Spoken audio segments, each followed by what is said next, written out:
റൂബിനെതിരായ വനം വകുപ്പിന്റെയും പോലീസിന്റെയും നടപടിയിൽ പ്രതിഷേധം ശക്തമാവുകയാണ്. റൂബിന് പിന്തുണ പ്രഖ്യാപിച്ച് ഉൾവനത്തിലെ ആദിവാസി ഊരുകളിൽ നിന്നടക്കം നിരവധി പേർ വീട്ടിലെത്തി.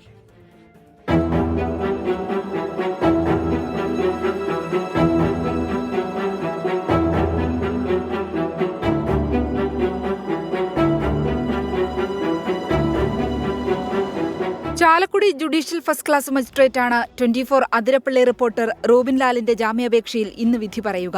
പോലീസിന്റെ ലോക്കപ്പ് മർദ്ദനവും വനം വകുപ്പിന്റെ ഗൂഢാലോചന സംബന്ധിച്ചും റൂബിൻ ലാൽ വിശദമായ മൊഴി ഇന്നലെ കോടതിയിൽ സമർപ്പിച്ചിരുന്നു. ഇതുകൂടി പരിഗണിച്ചായിരിക്കും വിധി പറയുക. അതിനിടെ റൂബിന്റെ അറസ്റ്റിൽ വ്യാപക പ്രതിഷേധമാണ് ഉയരുന്നത്. കാൽനടയായി മാത്രം ചെല്ലാവുന്ന ആദിവാസി ഊരുകളിൽ നിന്നടക്കം നിരവധി പേരാണ് റൂബിന് പിന്തുണ പ്രഖ്യാപിച്ച് വീട്ടിലെത്തിയത്. എല്ലാ ആദിവാസികളും സങ്കടമാണ് ഇതിന്റെ സംഭവത്തിലെ.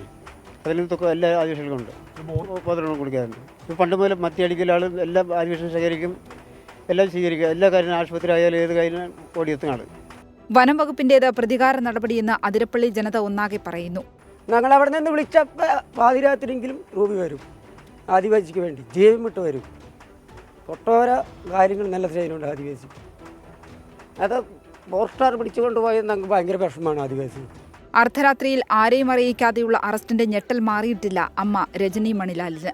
1:30 എൻ്റെ മൂത്ത മോൻ വിളിച്ചപ്പോഴാണ് അമ്മ റൂബിൻ്റെ ഫോൺ കൊടുക്കാൻ പറഞ്ഞപ്പോൾ ഞാൻ വന്ന് നോക്കുമ്പോൾ റൂബി ഇവിടെ ഇല്ല, വാതിൽ തുറന്ന് നടക്കുന്നുണ്ട്. അപ്പം എനിക്ക് ആകപ്പാട് വിഷമമായി, എന്താണ് ചെയ്യേണ്ടതെന്നായിപ്പോയി. എൻ്റെ മോനെ അങ്ങോട്ട് പോയി, ആര് കൊണ്ടുപോയി? ഫോറസ്റ്റുകാർ ഏത് നേരം എൻ്റെ മോനെ ഉപദ്രവിക്കുമെന്നുള്ളത് എനിക്കൊരു മനസ്സിലുണ്ട്.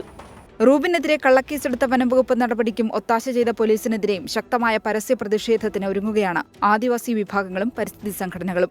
24 തൃശൂർ. വിധി ദിനത്തിൽ 24 മാജിക് ജൂൺ 4 ചൊവ്വാഴ്ച രാവിലെ 5 മണി മുതൽ 24-ൽ.